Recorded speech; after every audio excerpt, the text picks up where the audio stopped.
자, 여러분들 등비급수의 활용 문제가 되겠는데요. 등비급수의 활용 문제는 그림이 굉장히 복잡해 보여서 쫄 수도 있지만 쫄지 말고 접근하라라고 얘기를 했습니다. 여러분들은 첫째 항과 공비를 찾아주시면 되는데, 첫째 항은 주어진 조건 내에서 열심히 찾으시면 되고, 자, 공비는 여러분들이 중학교 때 배웠던 도형들의 길이의 비가 m 대 n일 때 넓이의 비는 m제곱 대 n제곱이 된다. 요것을 이용해서 여러분들이 넓이에 관련된 등비급수의 활용 문제를 풀면 된다라고 얘기를 했습니다. 그래서 첫째 항과 공비만 찾으신다면 여러분들 1-r분의 a 공식에다가 넣어서 바로 찾으실 수 있는 문제가 되는 거예요. 이런 문제 보통 두 번째 항 찾지도 않는다라고 얘기를 했죠.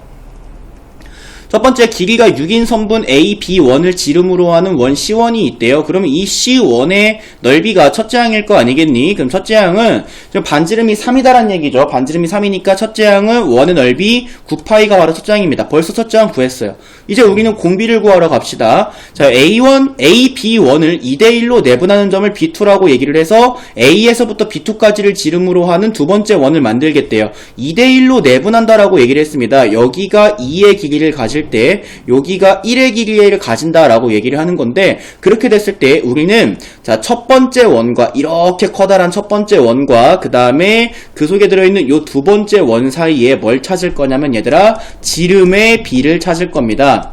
자, 닮은 비는 길이의 비로부터 찾아요, 보통. 자, 지름의 비를 보도록 하시면, 자, 커다란 파란색 원은 지름이, 자, 6이고요. 그 다음에 빨간색 원은 지름이 4에 해당하겠죠. 그래서 6대4 해가지고 지름의 비는 3대2다라고 우리가 찾아줄 수가 있어요. 자, 다시 한번 파란색 원의 지름은 6이다라고 시작을 했고요. 2대1로 쪼개는 거니까 빨간색 원의 실제 지름의 길이는 4가 될 거고, 요 바깥의 길이가 2가 될 거야. 그래서 4대 그 다음에 6. 전체 길이가 6이니까 자, 4대 6, 6대 4다라고 하는 지름의 비를 가지게 됩니다. 큰 원 대 작은 원은 3대 2다라고 하는 지름의 비를 가지죠. 자, 그때 큰 원 대 작은 원의 넓이의 비, 자, 큰 원 대 작은 원의 넓이의 비는 여러분들 요놈들의 각각의 제곱의 비와 같으므로 9대 4와 같습니다. 자, 그때 내항의 곱이가 외항의 곱은 서로 같으니까 9 곱하기 작은 원은 4 곱하기 큰 원이고요. 자, 작은 원은 큰 원에 9분의 4를 곱한 것이다 라고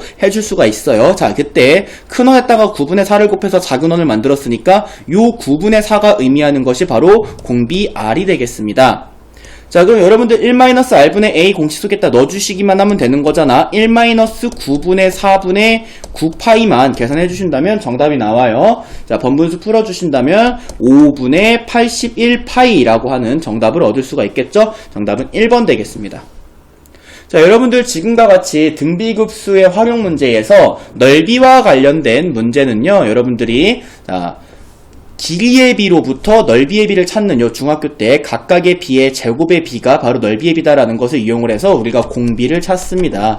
그 다음에 첫째 항은 열심히 주어진 조건을 이용해서 찾으시면 되는 거고, 첫째 항과 공비만 찾으신다면 요 공식 속에 넣어주시면 바로 구하실 수 있는 문제니까 그림이 복잡하더라고 하더라도 여러분들이 쫄지 말고 차근차근 접근하신다면 등비급수 활용 문제는 여러분들 점수 받는 문제니까 요거 연습 많이 하시고 그 다음에 문제 꼭 받았을 때 맞도록 합시다.